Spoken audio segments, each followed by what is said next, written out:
Hello dear students, welcome in our video lecture of redox reaction. In our previous video we have discussed about a kind of reaction, namely disproportionation. Now in this video we are going to discuss some points which are very important for our JEE and NEET examination. These points may not be given in our textbook, but still they are very important for us. So let us start. Take your notebook and pen with you. And the very first word which we are going to learn today is amalgam. Amalgam. Now let us define the word amalgam first. Amalgam means mixture of mercury and any other metal is known as amalgam. Amalgam is a mixture. First of all, just try to understand that amalgam is a kind of mixture. That means it is not a compound. Mercury and any other metal, if they are mixed together, then such mixture is known as amalgam. There are different kind of amalgams. Suppose, for an example, sodium if mixed with mercury. Now this is the way to write the amalgam. Metal which is mixed in mercury and a slash or oblique is written between them. So Na/Hg, it is known as sodium amalgam. This is known as sodium amalgam. If I write Mg/Hg, then its name will be magnesium amalgam. If I write Zn/Hg, then obviously its name will be zinc amalgam. So amalgam is the word which we will use in our forthcoming chapters.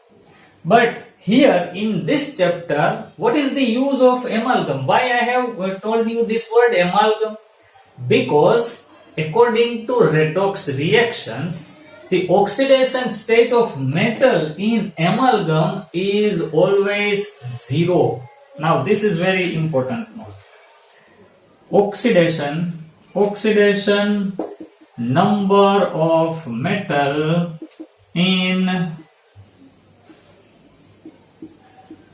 amalgam is equal to 0, because as I have told you that amalgam is a mixture, and mixture means there are no covalent or ionic bonds between the components.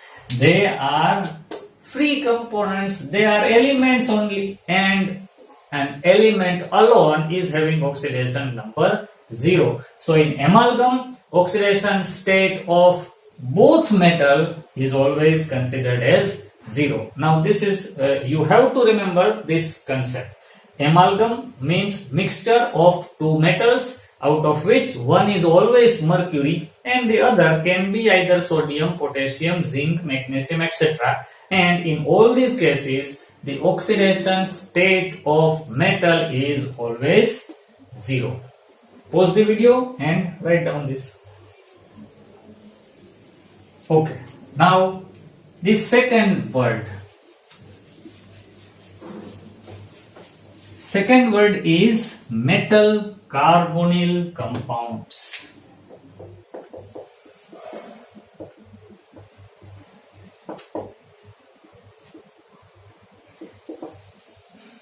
This is also a class of compound. First of all, let us define it.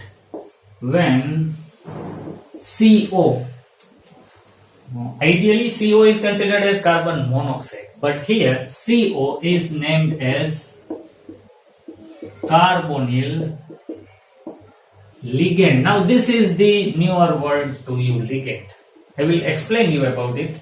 When carbonyl ligand attached with metal by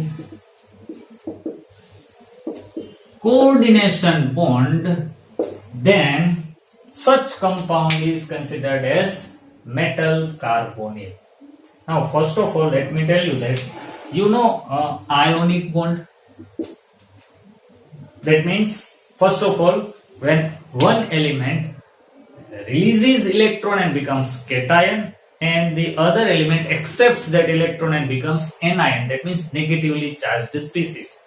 When such positive and negative ions come closer to each other, and if they form a compound, then such compound is known as ionic compound, and the attraction between them is considered as ionic bond. This is very familiar to you. The second kind of bond is covalent bond. Here, the sharing of electron between two elements is there. That means if hydrogen shares its electron with chlorine, then there will be a covalent bond between hydrogen and chlorine.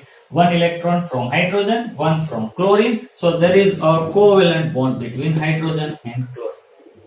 This is covalency. But here I have written coordination bond. This is the newer or third kind of bond. Now what is this? So first of all, suppose we have an element A or a species A, which is having a pair of electron, extra pair of electron. So it is able to donate this extra pair to some other species. Suppose we have another species B. So if A gives its pair of electron to B, and if they form a covalent bond between them, then such covalent bond is considered as coordination bond. Now, what is the difference between covalent and coordination? There is a major difference. As far as covalent bond is concerned, the bonding pair contains electron of both the elements, while in coordination bond, the bonding pair of electron is only of one element.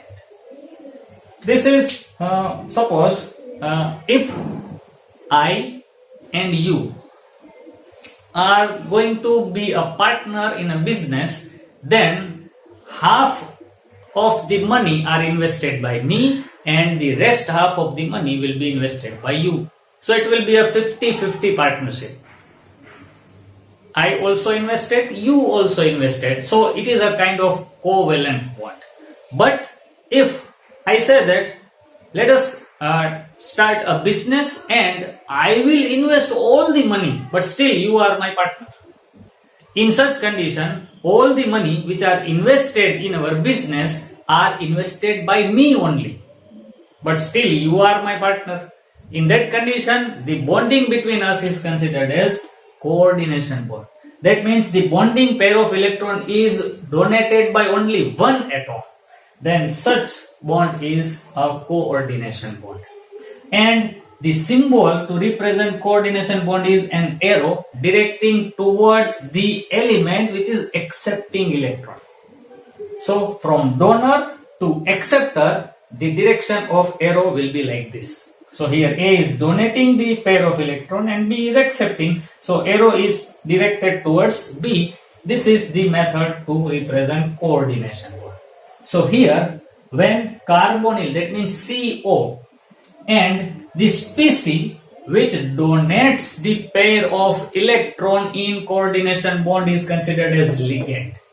Ligand means the species which is donating the pair of electron.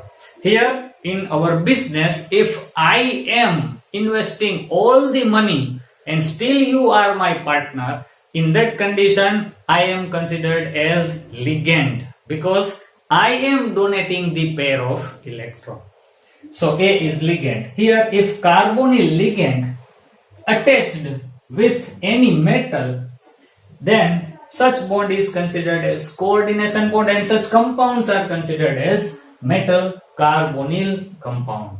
Now let us take some examples of metal carbonyls.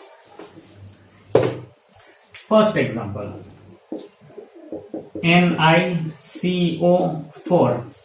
Now these kind of coordination compounds are written in angular bracket. This is the method to represent the coordination compound. This angular bracket represents that the metal and the ligand are having coordination bond. So this is the metal carbonyl compound. Now let us write the name of this compound. Just watch carefully. Name will be tetra carbonyl nickel, and into bracket I have written the oxidation state of nickel, that is 0. So name is tetracarbonyl nickel. Let us take one more example. FeCO5. It is also in angular bracket. So there is a coordination bond between metal and carbonyl. Here the name will be pentacarbonyl iron, and also the oxidation state of iron is 0. One more example. Now you can give the name of this compound. It is hexacarbonyl chromium, and the oxidation state of chromium is also 0. So all I want to tell you is, in metal carbonyl, the oxidation number of metal is always equal to 0. In amalgam, the oxidation state of metal was 0. In carbonyl also, the oxidation state of metal is always considered as 0. So in all metal carbonyls, if only carbonyl is attached with metal, remember this, only carbonyl is attached with metal, then in such compounds, they are known as metal carbonyl, and if it is metal carbonyl, then the oxidation state of metal is always considered as 0. So this is the second important point of our today's lecture. Just pause the video, write down this. Okay, now let us consider the third word.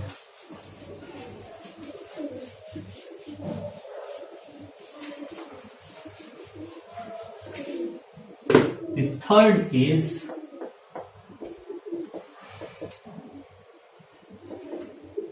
spectator ion. Spectator, that means seer. If we watch the circus or any sports game, then the peoples which are situated in stadium, they are considered as spectator. They are not considered as audience. Audio means to hear only. So if we are sitting in town hall and hearing the beautiful music show, then in that condition we are considered as audience. But as far as any game or circus is concerned, then it is said to be spectator. So here in redox reactions, there are some species or ions which can be called spectator ion. Why? Let us see the definition. The ion in redox reactions are not having any change in their oxidation number are considered as spectator ions. That means if we consider any redox reaction and a species which doesn't have any change in its oxidation state while the reaction occurs, then such species is considered as spectator. It only sees what is happening around us. Okay, now let us consider some example. Suppose if zinc is allowed to react with HCl, then it will give us ZnCl2 and hydrogen gas will be evolved. Now let us balance this equation. Here 2 chlorines are there, so we will put 2 over here, and 2 hydrogen, they are already balanced. Okay, now let us count the oxidation state of all the elements. Zinc, as it is a free element, so its oxidation state is 0. But here zinc is attached with chlorine, so the oxidation state, if you find by our method, then it will be +2. So here there is a change in oxidation state of zinc. So it is obviously not considered as spectator ion. Zinc oxidation state increases, so zinc is oxidized. Now let us consider the oxidation state of chlorine. Here chlorine is having -1 oxidation state in HCl. We know very well that. And here chlorine is also in -1 oxidation state in ZnCl2. So there is no change in oxidation state of chlorine. Therefore, according to the definition, a species which doesn't have any change in its oxidation state, then such species is considered as spectator ion. So here in this reaction, chlorine is our spectator ion. And what about hydrogen? Hydrogen is in +1 oxidation state over here, but here it is in 0. So there is a decrease in its oxidation state. So hydrogen plus is having a reduction while zinc is having oxidation, but Cl minus is our spectator ion. One more example. Suppose if I write FeSO4 and Mg, then this is the more reactive metal which can displace the less reactive metal ion from its compound. So we will get MgSO4 and Fe.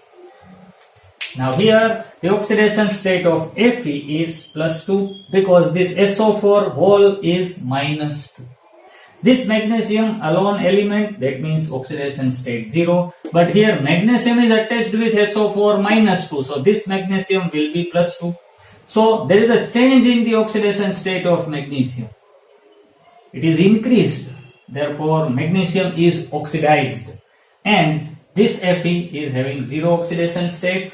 Initially it was in +2, but in product it is in 0. So there is a decrease in the oxidation state of Fe. So it is having a reduction.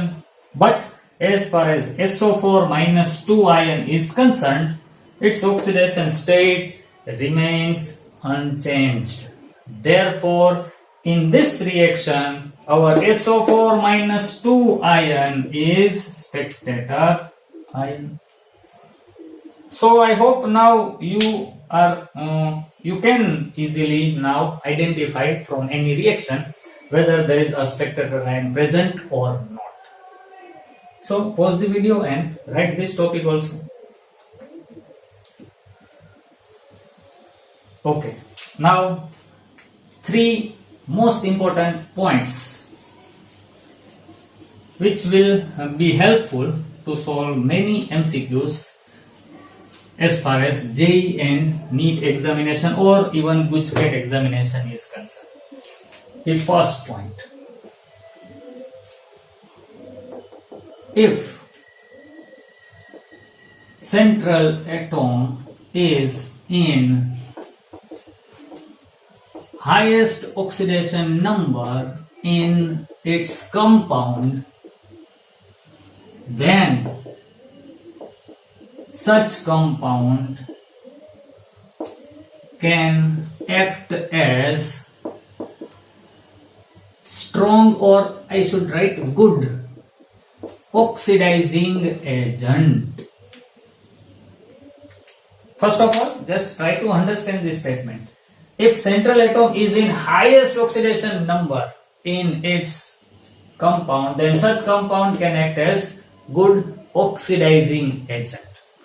Now, in our previous video, we have made a table which indicates that some elements are having this as highest and that as the lowest oxidation state. Now, you have to remember that values of maximum and minimum oxidation state for some elements. Suppose chlorine. What is the maximum oxidation state possible for chlorine? It is +7, and the minimum, that is -1. So according to this statement, if chlorine is as +7 in any compound, then such compound can act as a good oxidizing agent. Now what is oxidizing agent? You know very well that. Suppose if I am a chlorine and I am in +7 oxidation state, that is maximum for me. Now I am not able to be oxidized further. In that manner, I am ready to accept electron from the other species. and if I accept electron, then the species will be oxidized. In that manner, I am said to be an oxidizing agent. So, suppose I have 7 rupees in my pocket, and if I have donated all 7 rupees to some other species, in that condition now I am in a maximum oxidation state. I am empty now. And as I am empty, that means in higher oxidation state, now I am ready or I am able to accept electrons or accept rupees from the other species. Because my pocket is empty now, so I am ready to refill it. So if an element is in highest oxidation state, so it is now ready to accept the electron from other species and it is able to oxidize the other species. Therefore, it is a good oxidizing agent. You cannot only remember without understanding this statement. You have to understand this statement, then only you will be able to identify which substance can act as good oxidizing agent. Okay, now let us write some examples. KMnO4. Now here manganese is the central atom. We know that manganese is having +7 as the maximum oxidation state. And what will be its minimum? Yeah, it is a metal. So for metal, the minimum will always be 0. So the oxidation state of manganese, if we count by using our methods to find the oxidation state, our answer will be +7. So +7 is the maximum for manganese. Therefore, this can act as a good oxidizing agent. Why? Because manganese is in its highest oxidation number. Okay, second example, HClO4. Here chlorine is in +7 and we know that +7 is the highest for chlorine. Therefore, it can also act as good oxidizing agent. So all we have to do is we have to count the oxidation number and we have to identify whether the oxidation state of this atom is maximum or not. If I write HClO3, then this chlorine is in +5 oxidation state. We know that chlorine is having +7 as maximum. Here it is in +5, so it is not the maximum. So this cannot act as a good oxidizing agent. Though it can act as oxidizing as well as reducing agent, that we will discuss further. But it is not maximum. So there can be a doubt whether it can act as oxidizing agent or not. But if it is maximum, then definitely it will act as oxidizing agent. Okay, now let us consider one more example. HNO3, nitrogen is in +5 and +5 for nitrogen is maximum. So this can act as good oxidizing agent. And one more example. H2Cr2O7, here chromium is in +6 and +6 for chromium is also its highest oxidation state. As I told you that you have to remember which is maxima and minima for some elements. So if you do not have any idea, then watch our previous video. I have made a table in that video and indicated the maximum and minimum oxidation state for some elements. Okay, so if it is in maximum, then it can act as good oxidizing agent. So pause the video, write this point with some examples also. Okay, now let us write the second point. If central atom is in, now I am going to change the word, which is lowest oxidation state in compound, then such compound can act as good reducing agent. This is the only change I have done in this statement. If an element is in lowest oxidation state, so again you must have the knowledge about the lowest oxidation state of some elements. Let us consider some example. HCl, here chlorine is in -1 and we know that -1 is the lowest oxidation state of chlorine. So in such condition, this can act as a good reducing agent. Why? Because as chlorine is in lowest oxidation state, now it is able to donate its electrons easily. And if it donates its electron, then the other species will get reduced. So this can act as good reducing agent. Okay, one more example. Lowest oxidation state. And if we write the lowest oxidation state in case of this H2S, sulfur is in -2. That is the lowest oxidation state for sulfur, because the highest for sulfur is +6. So if sulfur is +6 in any its compound like sulfuric acid, then it can act as good oxidizing agent. But here it is in lowest, so it is a good reducing agent. Okay, one more example. Na, Mg, Ca, K, Li. These are the most reactive metals, and all reactive metals are good reducing agent because they are eager to donate their electron to other species. As they are highly reactive. Highly reactive means they can easily donate their electron. They are keen to donate the electrons to other species. And as they donate their electron, the species can be reduced. So these are considered as good reducing agent. All highly reactive metals are always considered as good reducing agent. Okay, so this is it. Write the point and these examples. Okay, now third and last point. This is also very important to identify whether a compound can act as reducing or oxidizing agent. If an element is in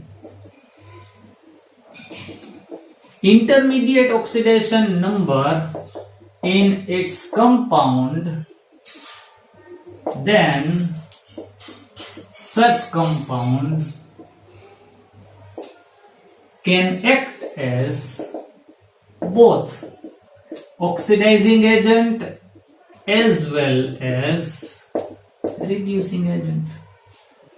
Intermediate, not maximum, not minimum, it is intermediate. Then it can go to maximum by acting as reducing agent, and it can go to minimum by acting as oxidizing agent. So it is very simple. Let us take some examples.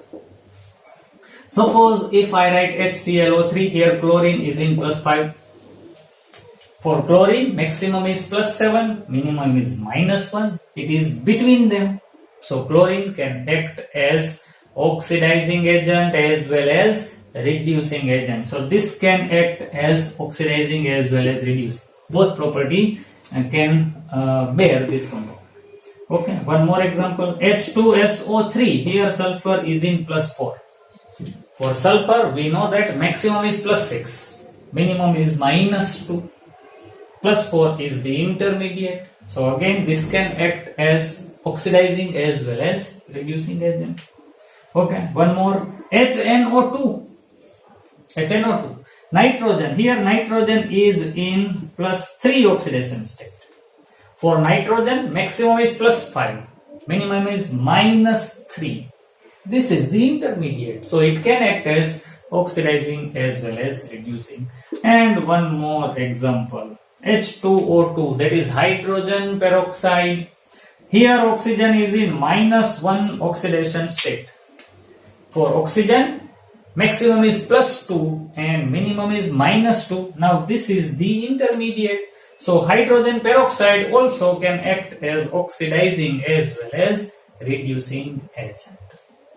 So if an element is having intermediate oxidations, how can we find whether this oxidation number is intermediate or not? Again, you have to remember the maximas and minimas for some elements, and the list was given in our previous video. Okay, so this is all about today's lecture. We have discussed 3 definitions and 3 most important points which will be very helpful to solve MCQs in JEE and NEET examination. So you have to remember all these 6 things which I have told you in today's lecture. So pause the video, write down this note, and in our forthcoming video we will discuss about how to balance the redox reaction. That is also a very important topic of this chapter. So till we meet next time, have a nice day.